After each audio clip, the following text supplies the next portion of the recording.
Sveiki!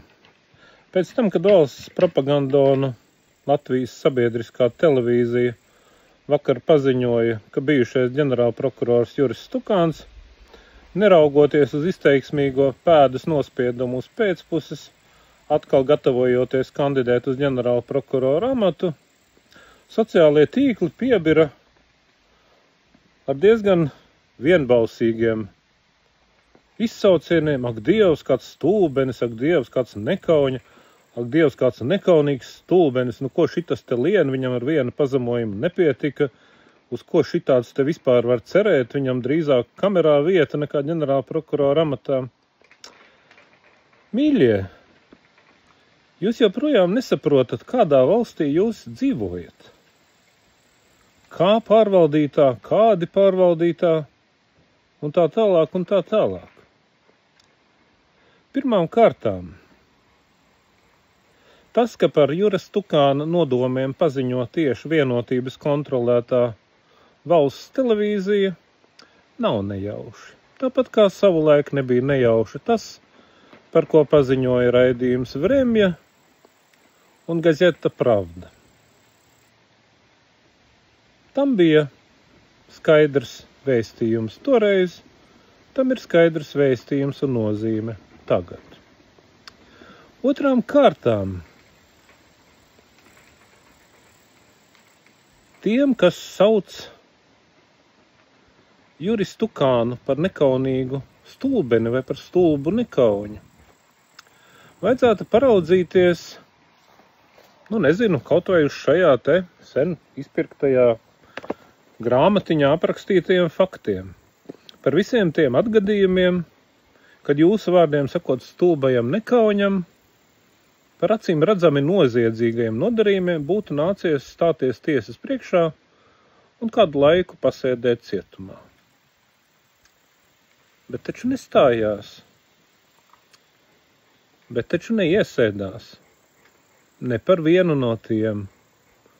Un kā mēs redzam, no pavisam nesenās Jura Stukāna jumtotāja, augstākās tiesas priekšsēdētāja Aigara Strupiša intervijas, pat tad, kad par Juri Stukānu tik saņemts pilnīgi nepārprotams un skaidrs trauksmes cēlāja konkrētas prokuroras iesniegums, Aigars Strupišs izdomāja, ka vispār to nemaz senatoriem, kas par šo lietu lēma, pilnā apmērā nevajadzētu iepazīties, jo tur nekā tāda nav.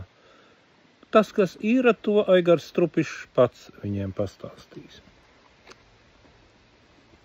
Ar vārdu sakot, nenu stulbs nekauņa, nenu nekaunīgs stulbenis, bet cilvēks, kas ir gadiem ilgi darījis saskaņotas lietas, kas bijušas acīm redzami saskaņotas ar pasūtījumu galdu, ar Jutas Strīķes savulaik pieminēto organizētās noziedzības vēzi, kas saucas ar kolaboracionistu un komunistu mafiozo tīklu. Var sakot, darījis to, kas ir jādara. Ja tagad šāds te cilvēks visā nopietnībā atkārtoti piesakās uz ģenerālprokurora amatu, neraugoties uz to, ka pavisam nesen šādā konkursā ir ticis rupji izšvimpēts, ir skaidrs, ka visticamākais runa ir nevis par nekaunīgu stulbumu vai par stulbu nekaunību, bet gan par vienošanos, ka šis te Juris Stukāns acīm redzami ir vai nu apsolījis konkrētus darbiņus, konkrētu paklausību konkrētiem politiskās organizētās noziedzības pārstāvjiem un spēkiem, vai arī jau izdarījis to, kas no viņa ir ticis pieprasīts, un tagad vienkārši cer saņemt atalgojumu.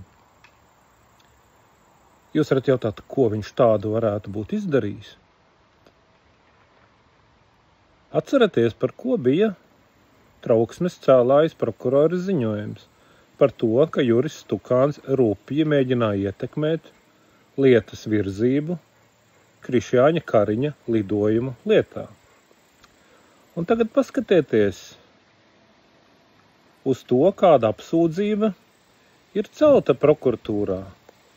Apsūdzība pēc tam, kad Juris Stukāns ar savu rupjo pretlikumīgo pretiesisko iejaukšanos panāca savu. Vai Krišjānim Kariņam, Vienotības pārstāvim, ir celta apsūdzība? Nē.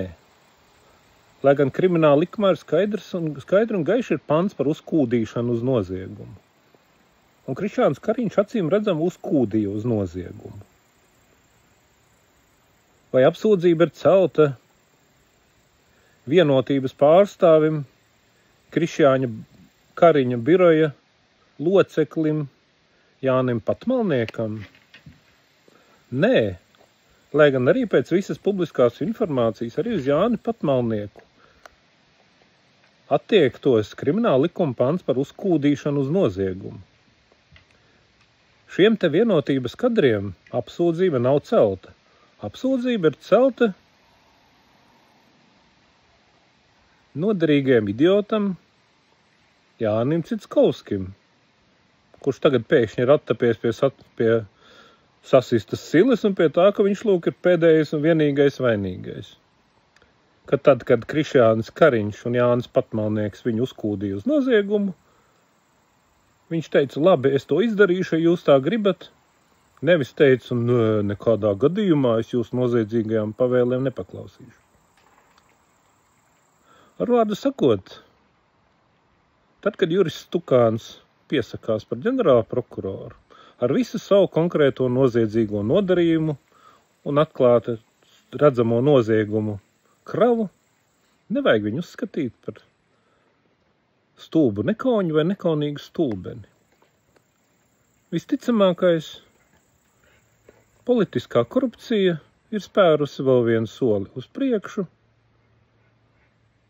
un Jurim Stukānam amatiņš jau ir kabatā. Daļēji par sniegtajiem pakalpojumiem līdz šim, vēl lielākā mērā par apsolītiem pakalpojumiem turpmāk. Galu galā tādi, kā Stukāni, apkārt nemētājas.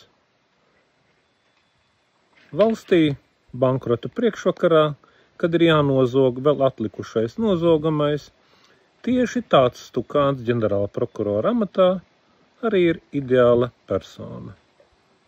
Visu labu!